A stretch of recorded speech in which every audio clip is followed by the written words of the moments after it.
이번 주에 우리 토요일날 성탄절이 있습니다. 성탄절을 앞두고 어떤 말씀을 나눌까 좀 심히 고민이 됐습니다.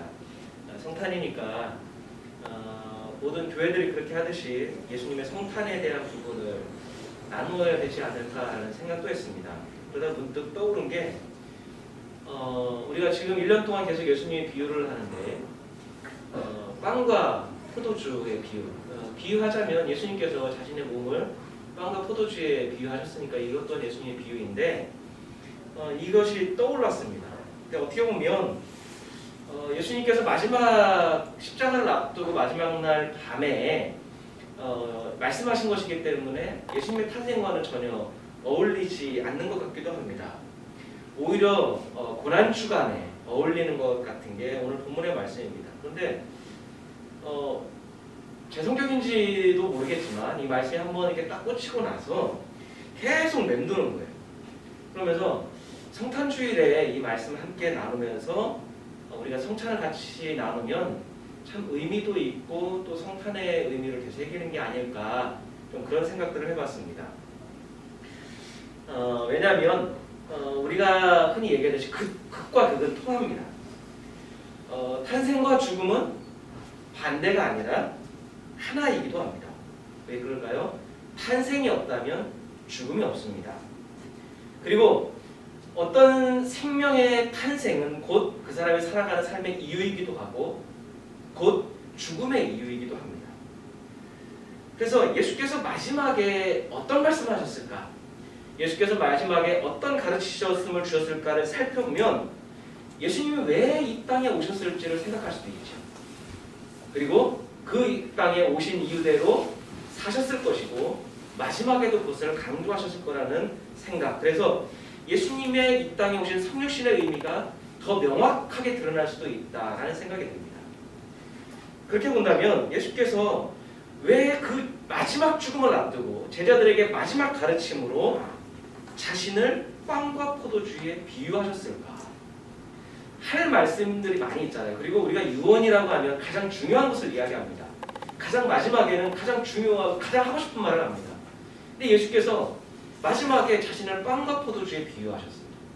뭔가 의미가 있겠죠. 그리고 다른 수많은 비유들의 대상들이 있을 겁니다. 근데 왜 하필이면 빵과 포도주냐는 거예요. 왜 하필이면 빵과 포도주에 자신을 선택하셨을까? 그러니까 이 빵과 포도주는 예수님의 탄생의 이유이기도 할 것이고 목적이기도 할 것이고 삶을 살아왔던 방식이기도 할 겁니다. 우리 중에는 성찬을 경험한 사람도 있고요. 그렇지 못한 사람도 있을 겁니다. 세례를 받았으면 했을 것이고 세례를 받지 못했으면 하지 못했을 텐데 우리한테 성찬식은 어떤 의미일까요? 빵과 포도주를 받는다는 그 의미. 우리가 성찬을 경험했다면 지금까지 성찬을 경험했던 기억을 되돌리면서 그때 어떠셨나요? 어떤 마음으로 임하셨나요? 그리고 성찬을 통해 어떤 은혜를 경험하셨나요? 만약 성찬식을 경험하지 못해 옆에 있었다면 그 성찬을 받지 못했을 때 기분은 어땠나요? 분명 교회 예식 중에서 세례식과 더불어 성찬식은 매우 중요합니다. 저도 지금까지 되돌아보면 성찬식을 참여할 때마다 또 성찬식을 집례할 때마다 좀 몸가짐이 생각이 마음이 달랐던 것 같아요. 되도록 더 경건하고 더 마음가짐을 바르게 하고 그렇게 하려고 했습니다. 왜냐하면 성찬을 집례하는 예식사에서 뭐라고 이야기하죠? 주의 살과 피를 상징하는 이 빵과 피를 합당하게 받지 않는 사람은 주님의 살과 피를 범하는 게 되는 굉장히 무시무시한 말씀을 하니까 어떻게 해요? 그래서 성찬식 내내 회개를 해요. 그리고 막 기억을 끄집어내요. 생각을 뒤집어가면서 내가 잊고 있었던 합당하지 못한 죄를 우리가 끄집어내려고 애를 씁니다. 성찬식 내내 또 성찬을 통해서 우리는 내 자신이 좀 더 거룩해지기를 원하고 천국 시민에 맞게 변하기를 기도합니다. 아마 대부분 그랬을 거라고 생각을 합니다. 그리고 그 거룩해지려고 하는 동기를 그 시간 내내 짜내었던 것 같아요. 계속해서. 근데 어느 순간부터 저한테 드는 의문이 있었습니다. 이게 과연 성찬식의 진정한 의미일까? 이렇게 하는 것이 맞나? 라는 생각이 드는 거예요. 이것이 과연 예수께서 처음에 제자들과 함께 그 마지막 만찬의 자리에서 빵과 포도주를 나누어 주신 예수님의 그 의도와 맞을까? 의문이 드는 겁니다. 그리고 돌아오면서 교회에서 수백 번의 어떤 성찬식을 했는데, 그리고 교인들도 그러했을 텐데, 성찬을 통해서 나는 얼마나 변했을까? 성찬을 통해 나는 얼마나 성숙해졌을까? 성찬을 통해 우리는 얼마나 더 예수님께 가까이 가고 예수님을 닮아갔을까? 가까이 갔을까? 의문이 생기는 거예요. 만약에 그런 우리의 변화나 은혜가 없다면 성찬식을 할 이유가 없는 것 같아요. 뭐 하려고 하죠? 그냥 그 분위기에 압도돼서 좀 그렇게 하려고 하는 걸까요? 의미가 없을 것 같아요. 1647년에 만들어진 웨스트민스터 신앙고백서라는 책이 있습니다. 그러니까 그 신앙고백서가 좀 현대적인 게 있고 고전적인 게 있는데, 보통은 이 웨스트민스터 그 신앙고백서를 고전적인 신앙고백서의 마지막이라고 이야기를 해요. 읽어보면 동의가 안 되는 내용도 몇 가지 있지만, 대체적으로 평가는 기독교의 신앙적인 교리에 대해서, 기본적 교리에 대해서 그래도 잘 설명하고 있다는 평가를 받습니다. 근데 그 웨스트민스터 신앙고백서의 29장에 보면 성찬에 대해서 규정을 해요. 몇 가지 항목에 대한 규정을 하는데, 그거를 정리하면 그 성찬의 이유, 예수께서 성찬을 제정하신 이유를 몇 가지로 설명을 합니다. 자, 그것을 보면요. 자, 우리 한번 같이 읽을까요? 그가 죽으심으로 자신을 희생제물로 드린 것을 영구히 기념하기 위해서, 참 신자들에게 그의 죽으심의 은혜를 인치시기 위해서, 그들이 그분에게 행해야 하는 모든 의무에 더욱더 참여하도록, 그들이 그리스도의 신비한 몸의 지체로서의 그와 함께하는 교통과 그들 상호 간의 교통의 약속과 보증이 되도록. 좀 어렵긴 하죠, 교리적으로 설명하다 보니까. 근데 첫 번째, 두 번째는 그리스도인들이 잘 인식하고 있는 것 같아요. 뭐냐면 예수께서 십자가에 달리시기 전에 제자들에게 떡과 포도주를 나누어 주셨고, 그리고 그것이 본인의 몸이다, 본인의 피다 말씀하셨기 때문에 우리들은 성찬을 받을 때 어떻게 생각합니까? 예수님의 십자가를 자연스럽게 연결을 해요. 아, 이거는 예수님의 십자가에서 찢기신 몸이다, 흘리신 피다 생각을 해요. 그리고 그 십자가의 은혜 때문에 우리가 구원받은 백성이 됐다, 은혜로 인침을 받았다. 아마 성찬을 받는 모든 그리스도인들은 이것을 정확하게 생각을 할 겁니다. 그래서 성찬 시에 떡과 포도주를 받으면서 우리 어떤 걸 생각합니까? 십자가를 자연스럽게 연결시켜요. 아, 이거는 예수님의 몸이다, 예수님의 십자가에서 흘린 피다, 자연스럽게 연결하고 예수님의 사랑을 마음에 새깁니다. 근데 성찬이 그게 전부냐는 거예요. 그런 의미에서 볼 때 여러분 3번, 4번은 제 개인적으로 볼 때는 많은 그리스도인들이 놓치고 있는 부분인 것 같아요. 왜요? 우리가 성찬을 받을 때요, 보통은 지극히 개인적인 이유로 받아요. 개인적인 구원, 개인적인 죄, 개인적인 신앙의 점검. 보통은 성찬을 받으면서 우리는 나 개인에게 집중해요. 저도 제가 했듯이 나의 죄, 내가 거룩해지기 위해서 나한테 집중을 합니다. 성찬을 통해서 우리가 더욱더 참여해야 되는, 그분에게 행해야 되는 모든 의무, 그 의무는 종교적인 의무만 얘기할 것은 아닐 텐데 그분에게 행해야 하는 우리의 의무, 성찬에서는 분명히 이걸 규정하고 있는데 우리 그걸 생각하고 있을까? 단순히 예배와 기도, 교회생활, 종교행위와 관한 것만 아닐 텐데 우리는 보통 그걸 생각을 해요. 또한 우리는 성찬을 통해서 주님과 소통하려고 노력을 합니다. 근데 성찬에서 규정하고 있는 것 중에 하나는 뭐냐면 성도 간의 교통, 성도 간의 교제예요. 성찬의 목적 중에 하나는 뭐냐면 우리예요. 근데 성찬을 통해서 우리를 생각하는 사람이 과연 몇이나 될까? 그 성도와의 교제에 우리 삶을 얼마나 헌신하고 있는지 의문이 드는 거예요. 예수께서 왜 십자가 그 죽음을 목전에 두고 가장 긴장되고 다급한 순간에 제자들에게 떡과 포도주를 왜 나눠주셨을까? 그리고 그 나눠주는 떡과 포도주를 그냥 왜 자신의 살과 피에 비유하셨을까? 그냥 그 자리에 있으니까, 눈에 띄니까 그냥 그렇게 하셨을까? 여러분, 우리가 성찬식 때 기억해야 되는 것은 뭐냐면, 예수께서 나누어 주신 그 떡과 포도주를 받았던 1차 대상, 직접적인 대상은 제자들입니다. 그러니까 예수님은 제자들한테 마지막 순간까지도 가장 중요하게 가르치고 말씀하고 싶으셨던 게 있는 것 같아요.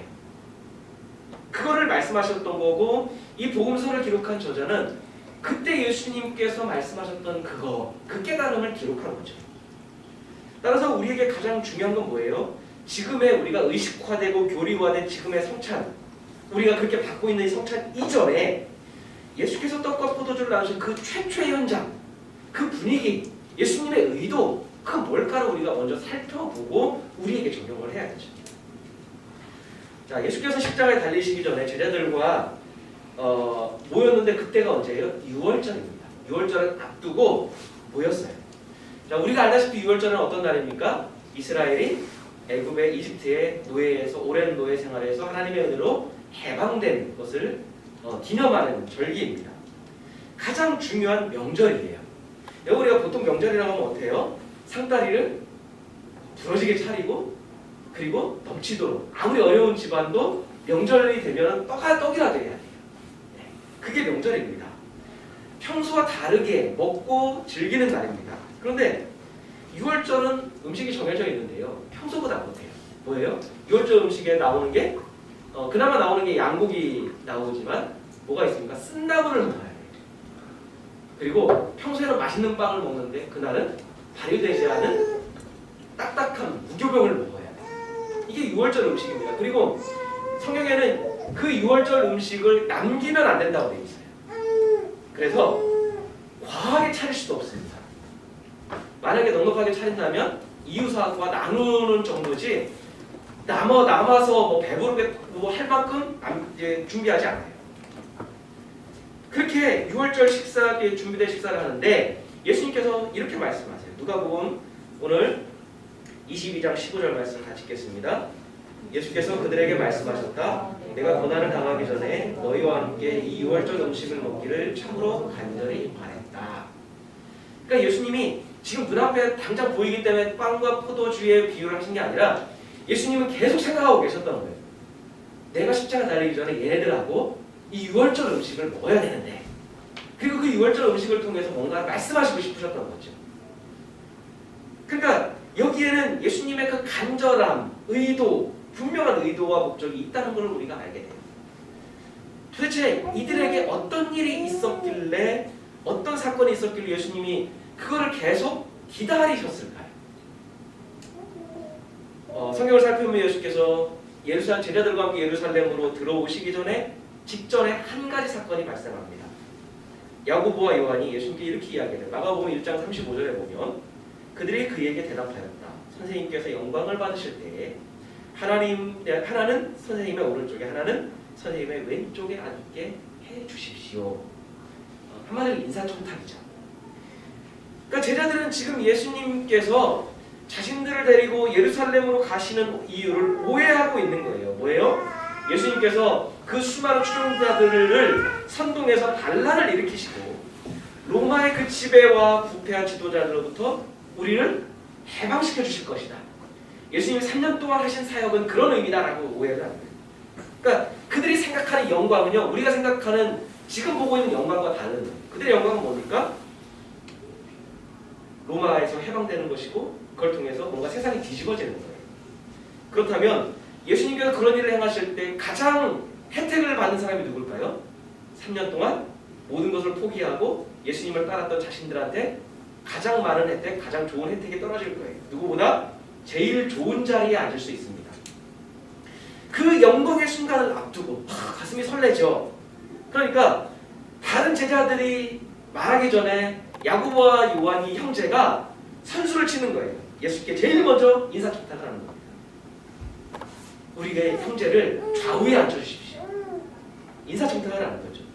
그러니까 뭐예요? 그 마음속에 뭐가 있는 거예요? 우리 형제는 그럴 만한 충분한 자격이 있어. 다른 저희 제자들과 비교해 볼 때 우리 형제는 좌우에 예수님의 직계 좌우 바로 옆에 앉을 그런 자격이 있어 라고 생각하는 거죠. 근데 나머지 10명의 제자가 이걸 듣더니 분개를 하는 거예요. 왜요? 우리들도 너희만큼 자격이 뒤지지 않아. 우리도 그만큼 헌신하고 우리도 그만큼 고생했고 근데 너희가 그런 얘기를 해? 다툼이 벌어지고 분쟁이 생기는 거예요. 한마디로 얘기하면 뭐예요? 자리다툼이에요. 영광의 순간을 앞두고 자리다툼을 하는 겁니다. 이 모습을 본 예수님이 얼마나 한심하셨을까요? 내가 들어가는 거 그거 아닌데. 그러니까 예수님이 이렇게 말씀하시는 거예요. 우리 10장 42절부터 45절 같이 읽겠습니다. 그래서 예수께서는 그들을 곁에 불러놓고 그들에게 말씀하셨다. 너희가 아는 대로 이방 사람들을 다스린다고 자처하는 사람들은 백성들을 마구 내리누르고 고관들은 백성들에게 세도를 부린다. 그러나 너희끼리는 그렇게 해서는 안 된다. 너희 가운데서 누구든지 위대하게 되고자 하는 사람은 너희를 섬기는 사람이 되어야 하고 너희 가운데서 누구든지 으뜸이 되고자 하는 사람은 모든 사람의 종이 되어야 한다. 인자는 섬김을 받으러 온 것이 아니라 섬기러 왔으며 많은 사람을 구원하기 위하여 피를 값으로 자기 목숨을 내주러 왔다. 자, 지금 제자들의 지금 다툰 그 모습은요, 그들이 어쩌면 예수님의 가르침을 받고 3년 동안 그들이 그토록 비판했던 세상의 권력자들 관리들과 다를 바가 없어요. 한 가지가 있다면 자신들의 현재 권력을 찾지 않았을 뿐이에요. 똑같아요. 그들은 잘못된 이유와 동기로 예수님을 지금 따르고 있는 겁니다. 그들이 예수님을 따르는 동기는 뭐예요? 결국엔 욕심입니다. 권력에 대한 동경, 신분 상승에 대한 열망, 그게 예수님을 따르는 동기예요. 그래서 예수께서는 뭐라고 말씀해요? 제발 너희끼리는 그러면 안 돼. 세상은 그래. 일반적으로는 그래. 근데 너희끼리는 그러면 안 돼. 라고 말씀하시는 거예요. 뭐냐면 사람 위에 군림하려고 하지 말고 사람 밑으로 들어가는 종의 역할, 섬김의 역할을 나 그거 위해서 왔어. 너희가 내 제자면 그렇게 해야 돼. 라고 말씀하는 거예요.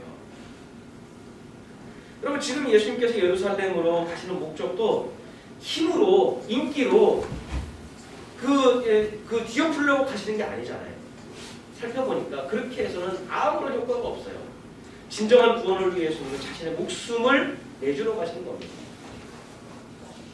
충분히 힘으로도 제압할 수 있을 텐데 왜 그렇게 하실까요? 제자들의 그 생각, 마음에 있는 동기가 바뀌지 않는데 세상이 바뀌는 건 아무 의미가 없습니다. 우리는 세상이 자꾸 바뀌기를 원하는데 우리 안에 있는 이 탐욕과 우리 안에 있는 동기와 목적이 바뀌지 않는 이상 세상 바뀌는 건 아무 의미 없어요. 왜요? 우리도 똑같이 될 거기 때문에. 바뀐 세상에서 우리도요, 우리가 비판했던 그 사람들과 똑같이 돼요. 그들도 결국엔 바뀐 세상에서 어떻게 될까요? 자신들이 또 권력자가 돼서 자신들도 똑같이 다른 사람들을 지배하려고 하기 때문에 제자들이 바뀌지 않는 이상 세상 바뀌는 거 아무 의미 없지 않습니다. 예수께서는 제자들한테 그것을 깨우치려 하시는 겁니다. 그러면 해결될 줄 알았어요. 제자들이 말귀를 알아들을 줄 알았습니다. 그런데 제자들은요, 예수님이 말을 듣고도 생각이 바뀌지 않아요. 오늘 본문 뒤에 예수님의 그 마지막 그 식사 뒤에 그 빵과 포도주를 나눠준 뒤에도 또 같은 일이 벌어져요. 자, 누가복음 22장 24절 같이 한번 읽겠습니다. 제자들 가운데서 누구를 가장 큰 사람으로 치를 것이냐는 물음을 놓고 그들 사이에 말다툼이 벌어졌다. 여러분, 그들 사이에 말다툼이 벌어질 때가 언제예요? 예수께서 그들에게 떡과 빵과 포도주를 나누어 준 직후. 아니면 그 빵과 포도주를 나누어 주고 있는 중간에 벌어진 일일 수도 있어요. 그래서 예수께서는 하루 며칠 전에 하셨던 말씀을 다시 반복하시는 거예요. 세상 권력자들을 그렇게 해도 너희는 제발 그렇게 해서는 안 된다. 너희는 다스리는 사람보다는 섬기는 사람이 되어야 된다. 어르고 달래고 혼내고 다그쳐도 제자들 생각이 안 바뀌어요. 빵과 포도주를 받는다고 해서 바뀌지도 않아요. 여전히 그들의 관심은 뭐예요? 누가 더 큰 사람인가? 누가 더 잘났는가? 누가 더 자격이 있는가? 서로 서열을 매기려고 하는 그 다툼을 끊이지 않는 거예요. 그들이 꿈꾸는 세상일 것이고 그들이 꿈꾸는 하나님 나라예요. 그로 인해서 함께 예수님을 지금 따르고는 있지만 마음은 분열되어 있는 거예요. 몸은 같이 따라가고 있어요. 근데 마음은 다 따로 서로 미워하고 시기하고 증오하고 질투하고 몸만 예수를 따랐지 생각하고 마음은 다 따로입니다. 그래서 예수께서 생각하신 것이 그들을 섬기기로 하신 것 같아요. 얘네들한테는 직접 보여주고 직접 행해주지 않으면 안 되겠다. 그래서 마지막 그 식사의 자리에서 예수님이 하신 두 가지가 뭡니까? 하나는 제자들의 발을 씻겨주신 것이고 하나는 빵과 포도주를 나누신 거예요. 이 두 가지를 하신 겁니다. 그렇게 본을 보이시면서 뭐라고 말씀하시죠? 22장 27절입니다. 누가 더 높으냐? 밥상에 앉은 사람이냐? 시중 드는 사람이냐? 밥상에 앉은 사람이 아니냐? 그러나 나는 섬기는 사람으로 너희가 보이겠다. 그래, 너희는 높은 데 관심이 있고 그것이 좋다고 보이지만 그러나 나는 그렇게 안 한다. 나는 섬기는 사람으로 있다. 여러분, 우리가 유대인들의 식사법을 한번 생각을 해보면요, 유대인들은 우리가 영화에서도 보지만 식사할 때 옆으로 비스듬히 누워서 식사를 합니다. 각자 자리를 차지하고요. 그러니까 예수님이 제자들의 그 발을 씻기셨다면 어떻게 하는 거예요? 제자들은 다 누워있고 비스듬히 누워서 자기 먹고 있고 예수님이 일일이 찾아다니면서 한 거예요. 야, 한 명씩 앞으로 나와. 내가 시켜줄 테니까 영광을 하라. 이게 아니에요. 제자들은 여전히 자기들 관심사에서 먹고 있고 예수님이 직접 다니시면서 대야를 들고 다니면서 발을 씻겨주시는 거예요. 빵과 포도주도 마찬가지예요. 야, 너희들 내가 나눌 테니까 한 명씩 나와. 이게 아니에요. 제자들이 여전히 자기 관심사에 다 사로잡혀 있고 예수님이 찾아다니시면서 일일이 다 나누어 주시는 거예요. 그걸 통해서 예수님은 섬김이 무엇인지, 왜요? 그 당시 그렇게 하는 건 종들의 역할이고 노예의 역할입니다. 예수님이 그 제자들과 함께 있는 현장에서 스스로가 종이 되고 노예가 되신 거예요. 그러면서 예수님이 뭘 바라신 거예요? 너희가 지금 뭘 잘못 생각하고 있는지, 너희들이 뭘 고침받고 치유받아야 되는지, 너희들이 무엇을 따라야 되는지 예수님이 직접 보여주십니다.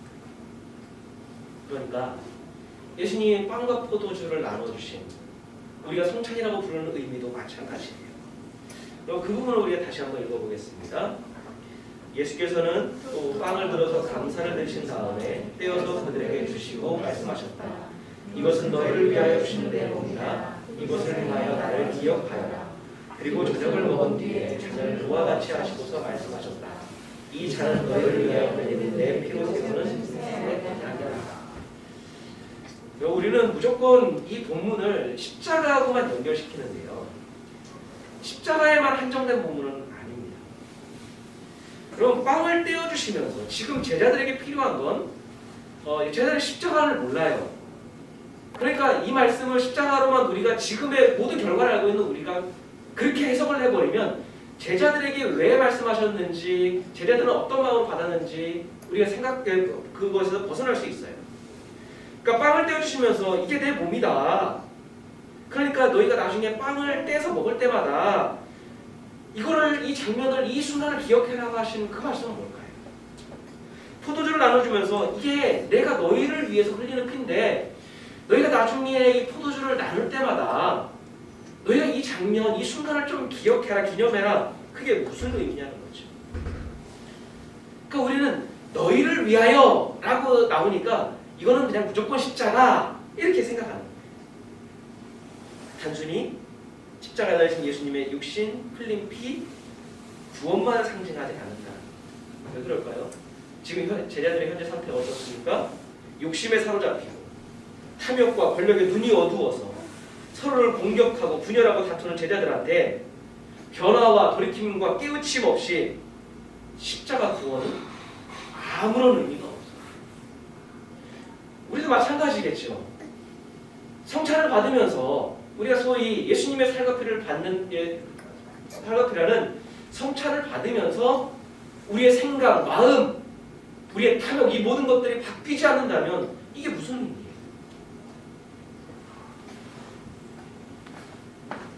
빵과 포도주를 받으면서 신비한 영적 체험을 하고 은혜를 기대하는 것, 그게 오히려 예수님의 살과 피를 범하는 거 아닐까요? 다툼과 권력과 욕심과 탐욕과 분열에 그 빠진 제자들한테 예수께서 왜 빵과 포도주를 나누셨을까? 그리고 왜 그것이 본인의 살과 피라고 하셨을까? 왜 하필이면 빵과 포도주였을까? 그것은 아마도 빵과 포도주에 담긴 의미와 연결이 되어 있을 것 같습니다. 그것은 예수님께서 이 땅에 오신 이유이고 십자가에 달리신 이유일 겁니다. 여러분, 말씀 준비하면서 생각해보니 빵과 포도주만큼 예수님의 그 성육신을, 예수님의 십자가의 대속을, 하나님에 대한 가르침을 잘 드러내는 사물도 없는 것 같아요. 여러분, 빵은 어느 날 뚝딱 만들어지지 않습니다. 우리가 먹고 싶다고 해서 빵이 어느 날 하늘에서 뚝 떨어지는 것도 아니고 하나님이 우리한테 빵을 던져주시지도 않습니다. 빵 만드는 기술자 혼자만의 힘으로 맛있는 빵이 만들어지는 건가요? 아닙니다. 빵은 권력으로 만들어지는 것도 아니고 돈이 많다고 뚝딱 만들어내지는 것도 아니에요. 빵을 만들기 위해서는 제일 먼저 필요한 게 뭐예요? 농부가 씨를 뿌려야 돼요. 농부가 씨를 뿌리고요, 물을 주고요, 가꾸고요, 기다리는 시간이 있어요. 그 모든 과정이 있어야 비로소 밀을 수확할 수가 있는 거예요. 그러니까 그 기다리는 동안 농부는 뭘 할까요? 하늘의 은혜를 바라야 되죠. 불과 햇빛을 주셔야 돼요. 바람과 비가 있어야 돼요. 혼자만의 힘으로 밀을 수확할 수도 없어요. 그러니 하나님과 사람과 자연과 시간, 이 모든 하나님의 그 창조 질서가 응축이 되어 있는 그 모든 것들이 조화를 이루어야 밀이 만들어집니다. 농부가 그렇게 하면은 그냥 빵이 나오는 건가요? 아니잖아요. 누군가는 그 밀을 빻아줘야 돼요. 누군가는 운반해 주어야 돼요. 누군가는 가루로 만들어 주어야 돼요. 누군가는 반죽을 해야 돼요.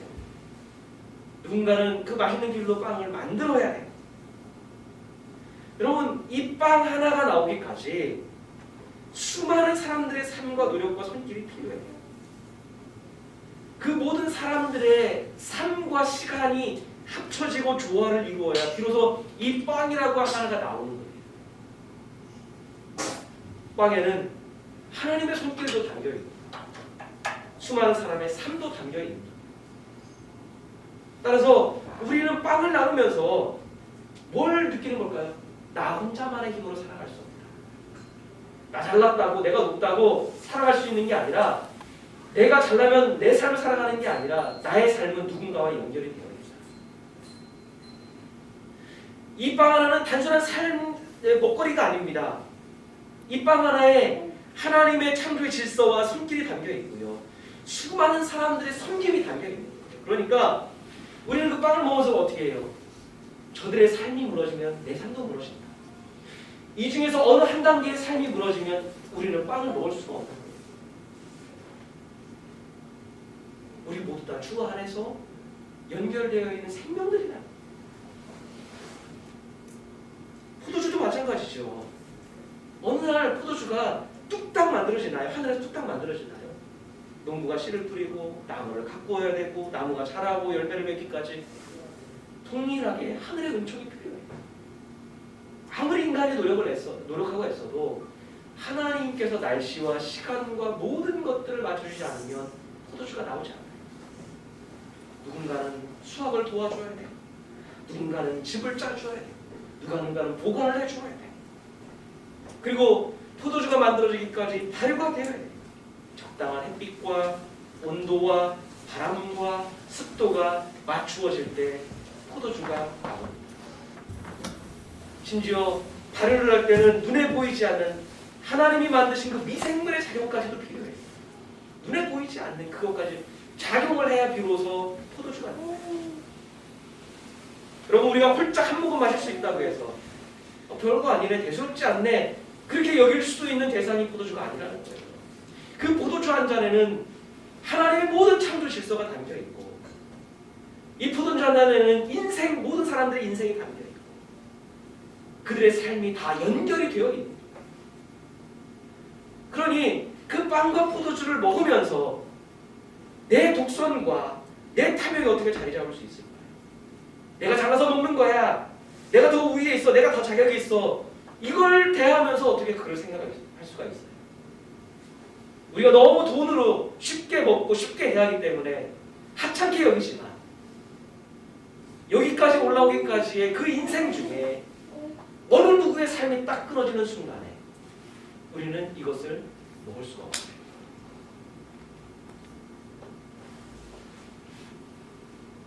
하나님의 은총과 함께 모든 이들의 삶이 어우러지고 연결될 때 이 빵이, 이 포도주가 우리 식탁에, 우리의 성찬의 자리에 오는 거죠.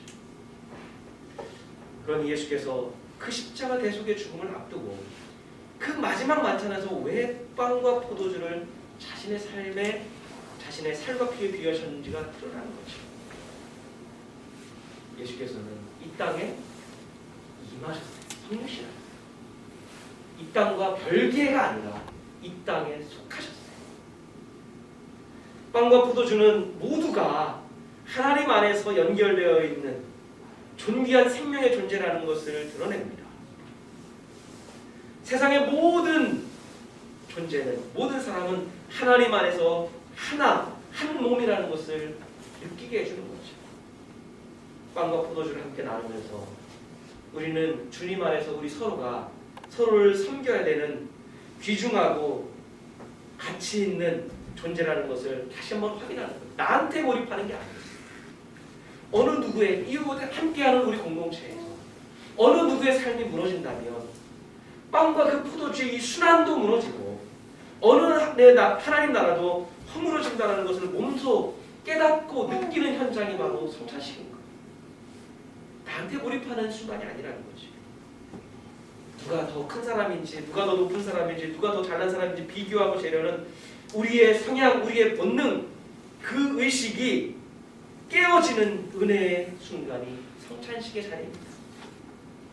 성찬은 단지 우리의 구원을 확인받고 보장받는 의식의 자리가 아닙니다. 성찬은 공동체가 함께 나눠요. 공평하게 나누어요.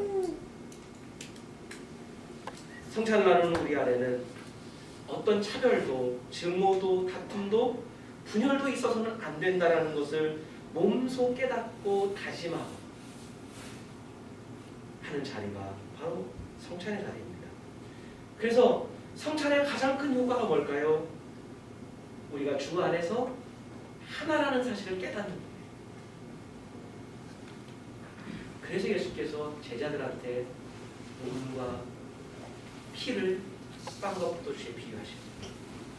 그리고 우리의 성품이 섬기는 자로 우리 가운데 계신, 굴림이 아니라 섬기는 자로 계셨던, 그리고 계신 주님을 닮아가는 그 자리가 바로 성찬입니다. 그래야 비로소 우리 안에서 하나님의 나라가 싹 트고 세워지는 것이죠. 예수께서 이것 때문에 오신 것이죠. 빵과 포도주는 섬기는 자로 세상에 성육신하신 예수님을 상징하는 거죠. 성찬을 통해 우리는 새로운 삶을 얻는 거고 새로운 기회를 얻는 거예요. 그래서 성찬은 마지막 만찬이 아니라 새로운 탄생이고 새로운 시작입니다. 예수께서는 세상에 오셔서 빵과 포도주로 사셨고 그렇게 자신을 나누며 사셨습니다. 성찬을 통해 우리는 여전히 우리 가운데 살아계시는 예수님의 가르침, 그분의 임재 안으로 들어갑니다. 그리고 우리 또한 세상에서 빵과 포도주의 역할을 하면서 생명의 삶을 살게 되는 것이죠. 그래서 우리가 성탄의 날에 성찬을 나누는 것이 의미가 있다고 생각을 합니다. 이 땅에 빵과 포도주로 오신 예수님, 그리고 그렇게 나누셨던 예수님, 우리가 앞으로 그런 삶을 살아갈 수 있기를 간절히 소망합니다.